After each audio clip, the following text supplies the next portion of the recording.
Tammy, Sean and I are spending some time at the spectacular Bogor Botanical Garden.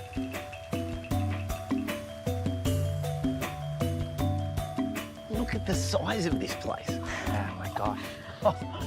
It's 87 hectares, so we're going to split up to cover some ground. All right, well, I'm heading this way. Yes, Shall we? that way. All right, I'll see you later.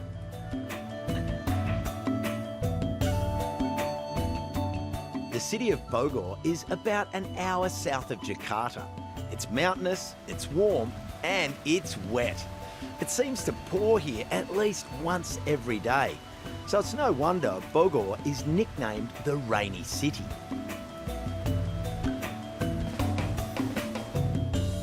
This is the oldest botanic garden in all of Southeast Asia, and it's a UNESCO World Heritage-listed site.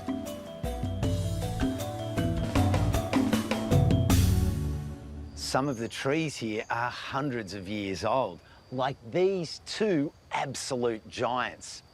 That one is Euphorbia leprosula. It's native to Sumatra and was planted way back in 1816. This one is a huge Ficus albipila. It's native to Java and was planted in 1866. They're known as the couple trees because couples often pose for photos beneath them, and it's said that standing here will make your love last forever. Kebun Raya Bogor is a beautiful place to spend time, but it's also a place deeply rooted in science and conservation.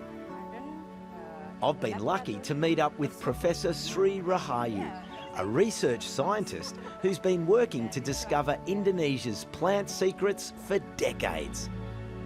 I do research especially on hoya plants, yeah. I work here since 1994. It's 29 years ago. Long time, I think. Nobody knew about hoya. And then I see the potential as new ornamental plants with the beauty of the flowers and leaf arrangements. So I asked the director, I would like to do research on the domestication of Indonesian hoya. Professor Sri's work has taken her on adventurous missions to many, if not most, of Indonesia's forests, looking for rare, endangered or undescribed plants.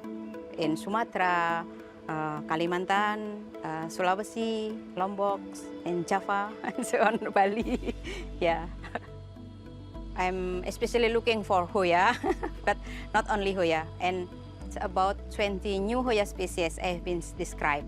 Hoya chowutiensis from the South Sulawesi, and also I also describe Hoya sumatrana. It's come from southern part of Sumatra.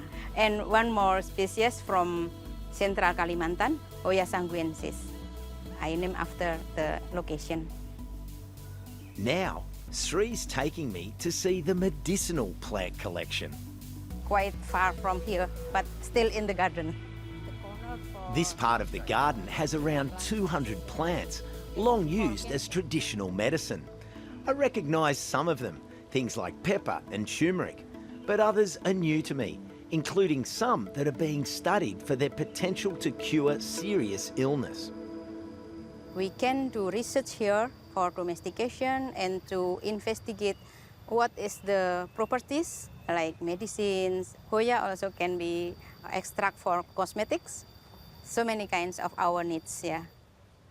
There's even a specimen that Professor Sri collected herself about 15 years ago, a medicine plant with a fairly strong local reputation in South Sulawesi.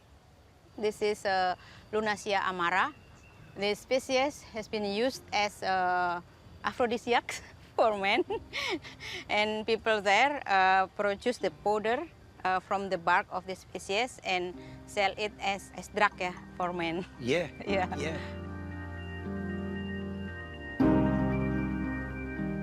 Of all of Indonesia's many plant species, Professor Sri says that only 20% are currently understood and used, leaving 80% left to explore. So this work that you're doing, the research and then the conservation work, how important is it? I think it's very important because if we ignore the conservation aspect, we will lose our biodiversity. Now we're facing so many threats: deforestation, habitat degradation, and climate change. So many beautiful plants not yet domesticated as ornamental here. So we have to domesticate it before it is extinct in the wild. So this is a very huge task, I think, maybe generation to generation. So I would like to call to our youngest generation to take attention to our big biodiversity, and let's explore the potential use and how to use it wisely.